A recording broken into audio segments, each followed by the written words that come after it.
یہ عید جو ہے وہ کسی کیلنڈر پر نہیں ہوگی. رمضان کے روزے یہ مسلمان الحمدللہ علماء پہ اعتماد کرتے ہیں, علماء سے محبت کرتے ہیں. دین علماء نے سکھایا, وارث نبی کے علماء ہیں, ان سے پیار کرو, محبتیں کرو.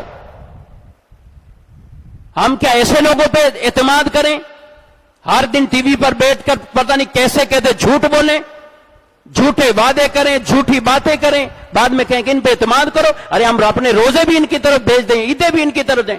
نہیں, یہ سائنسی معاملہ نہیں ہے.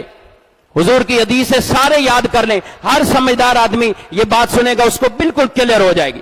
نبی پاک علیہ السلام نے فرمایا, یہ نہیں فرمایا حضور نے جب چاند پیدا ہو جائے روزے شروع کر لو, جب چاند پیدا ہو جائے تو تم جو کہ وہ عید منا لو, یہ نہیں کہا. حدیث کے الفاظ ہے سومو لرؤیتہ وافطروا لرؤیتہ, یہ یاد کر لیجئے, اردو میں یاد کر لیں.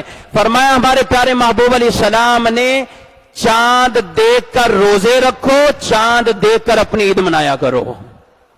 کیا فرمایا؟ چاند دیکھ کر اپنی, اور کہا 29 کو چاند نظر آ جائے عید مناؤ. 29 روزے پورے ہوئے چاند نظر آ جائے عید مناؤ, اور چاند نظر نہ آئے تو 30 کا عدد پورا کرو پھر عید منا لو. عید کوئی ملکی ایونٹ نہیں ہے, اسلامی ہمارا اعزاز کا دن ہے, انعام کا دن ہے, یہ کیلنڈروں پر نہیں. اسلام سائنس کے خلاف نہیں, ٹیکنالوجی کے خلاف نہیں ہے. لیکن کوئی ہو تو ایسا نا, سائنس ہی تو پورے طریقے سے اس کو آتی ہو, اربوں روپے خرچ کر کے جو ہے وہ چند کلومیٹر, چند سینکڑوں پر کلومیٹر پہ وہ تیل کا ذخیرہ نظر نہیں آیا, یہ چاند دیکھنے کو چلے جائیں گے بھائی. تو چاند کا جو دینی مسئلہ ہے اس کو وہی رہنے دو بھائی. اس کو دیکھ کر ہم روزے رکھیں گے, چاند کو دیکھ کر انشاءاللہ عید کریں گے. علماء جو کہتے رہیں گے وہ ہماری سارا آنکھوں پر ہوگا انشاءاللہ. ارے آج ہم ایک عام آدمی, ایک مسلح امامت پر مسجد کا امام کھڑا ہو, اس کے اوپر اتنے لوگوں کی ذمہ داری ہے, دل میں ڈر خوف ہوتا ہے, نماز پڑھانی ہے, ذمہ داری ہے. تو اب بتائیں کیا کوئی عالم دین جان بوجھ کر ایسی قصدن غلطی کرے گا کہ وہ لوگوں کے اتنی عبادتیں خراب کرے, اور لوگوں کو جس دن روزہ نہ ہو بولے روزہ رکھ لو, اور جس دن روزہ ہو بولے عید کر لو؟ ایسا قطعاً نہیں.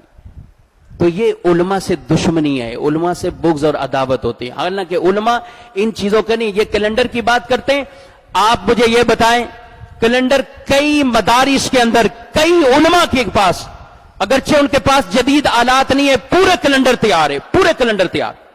اس دفعہ بھی جن علماء کے پاس پہلے سے تیار گئے وہ بھی 5 جون کا بتا رہے ہیں کہ ہمارے کیلنڈر کے مطابق 5 جون عید والا دن ہوگا. ان کے پاس پہلے سے ہی. آپ نمازیں پڑھتے ہیں, مسجد میں آ کے آپ نقشہ دیکھتے ہیں, یہ نقشہ کنہوں نے بنایا؟ علماء نے بنایا, اور اس پہ پوری محنت کی ہے, پورے حساب کتاب سے بنایا ہے. سورج اس وقت یہاں پہنچے گا, اس وقت یہاں پہنچے گا, اب طلوع ہوگا, اب غروب ہوگا.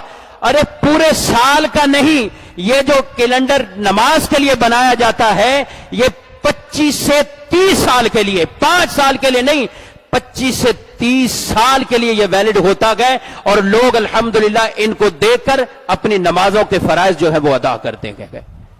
ان علماء کا احسان مانیے, بغیر کسی جو ہے وہ ان جدید ان چیزوں کے, بغیر کسی بڑی بڑی تنخواہوں کے خدمت کرتے ہیں.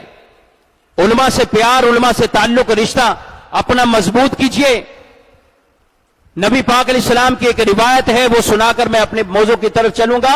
آپ صلی اللہ علیہ وسلم کی ایک حدیث ہے, روایت میں فرمایا علماء علماء علماء, جنت کے اندر بھی لوگ علماء کے محتاج ہوں گے. عرض کی گئی جنت میں لوگ کیسے علماء کے پیچھے چلیں گے؟ جنت میں اب کوئی پہنچ گیا تو سارے جنتی ہو گئے, اب جنت میں علماء کی کیا ضرورت ہوگی؟ فرمایا جنت میں بھی علماء کی ضرورت ہوگی. کہا کیسے ہوگی؟ ارشاد فرمایا جب جنت میں لوگ جائیں گے وہ سارا کچھ جو کہ وہ دیکھیں گے, جو اللہ انہیں نعمت عطا فرمائے گا. اب اللہ ان سے فرمائے گا اے جنتیوں مانگو اور مانگو, کیا مانگتے ہو؟ تو ان کو پتہ ہی نہیں ہوگا ہم مانگے کیا. ہم کیا چیز مانگے؟ تو پھر ان کو کہا جائے گا جو امت کے علماء تھے انہیں تلاش کرو، جا کے علماء سے پوچھو، جنت کی صرف اتنی نعمتیں نہیں ہیں، اللہ نے اور بھی بڑی نعمتیں تیار کی ہیں۔ تو عوام علماء کی طرف جائے گی اور ان کو کہے گی کہ جنت کی کون سی نعمتیں؟ وہ کہیں گے ہاں ہاں حضور کی ایک حدیث میں یہ بھی نعمت ہے، حضور کی ایک حدیث میں یہ بھی نعمت ہے، قرآن میں یہ بھی نعمت ہے، قرآن میں یہ بھی بیان فرمایا۔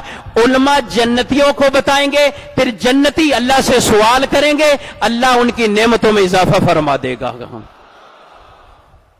تو پھر ان سے تعلق دنیا میں محبت والا کر لیں، انشاءاللہ آخرت میں بھی کام